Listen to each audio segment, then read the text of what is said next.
আগামীকাল থেকে রাজ্যে শুরু হচ্ছে বিকশিত কৃষি সংকল্প অভিযান। এক্ষেত্রে কৃষকদের সাথে প্রতিদিন ৭২টি সভা হবে। আগামী ১২ জুন পর্যন্ত বিকশিত কৃষি সংকল্প অভিযান চলবে। বর্তমান রাজ্য সরকার কৃষকদের আয় দ্বিগুণ করতে অগ্রাধিকারের ভিত্তিতে কাজ করছে। এর ভিত্তিতে গোটা রাজ্যব্যাপী বিকশিত কৃষি সংকল্প অভিযান কর্মসূচি পালনের উদ্যোগ গ্রহণ করেছে রাজ্য সরকার তথা কৃষি দপ্তর। শনিবার থেকে গোটা রাজ্যে এই অভিযান কর্মসূচি পালন করা হবে। আগামী ১২ জুন পর্যন্ত চলবে। শনিবার রাজ্যের ২৪টি স্থানে একযোগে এই কর্মসূচির সূচনা করা হবে। অনুষ্ঠিত হবে ৩ দফার কর্মসূচি। এছাড়া প্রতিদিন চলবে আলোচনা সভা, মিটিং, সচেতনতামূলক কার্যক্রম। কৃষকদের সুবিধা সম্বলিত সরকারের বিভিন্ন প্রকল্পের বিষয়ে প্রচারের জন্য থাকবে মোবাইল ডিসপ্লে ভ্যান। পাশাপাশি মাটির স্বাস্থ্য পরীক্ষার জন্য থাকবে ভ্রাম্যমাণ মৃত্তিকা গবেষণাগার। কৃষকদের এই সংক্রান্ত বিষয়ে বাংলা ও ককবরক ভাষায় বোঝানোর জন্য নিয়োজিত থাকবেন আধিকারিকবৃন্দ।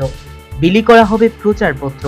এই কর্মসূচি পালনের ক্ষেত্রে ৮৬৪টি সভা অনুষ্ঠিত হবে বলে শুক্রবার সাংবাদিকদের জানালেন রাজ্যের কৃষিমন্ত্রী রতন লাল নাথ। মোট 864 লোকেশনে সভা অনুষ্ঠিত হবে এবং প্রতিদিন ৭২টা সভা হবে। প্রতিদিন এবং এই যে কৃষি সংকল্প অভিযানে মোট ২৪টা কৃষি রথ,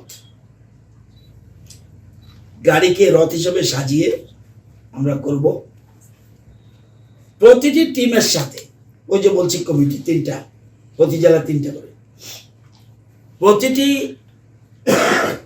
টিমের সাথে একটি করে রথ থাকবে। রথে থাকবে কৃষি, হর্টি, ফিশারি এবং এডিডি দপ্তরগুলির ব্যানার সহ বিভিন্ন প্রকল্পের উল্লেখ এলইডি স্ক্রিনের মাধ্যমে প্রচার করা হবে। সাউন্ড সিস্টেমও থাকবে। তৎসঙ্গে কেন্দ্র এবং রাজ্যের বিভিন্ন প্রকল্পে প্রচার পত্রিকা বিলি করা হবে।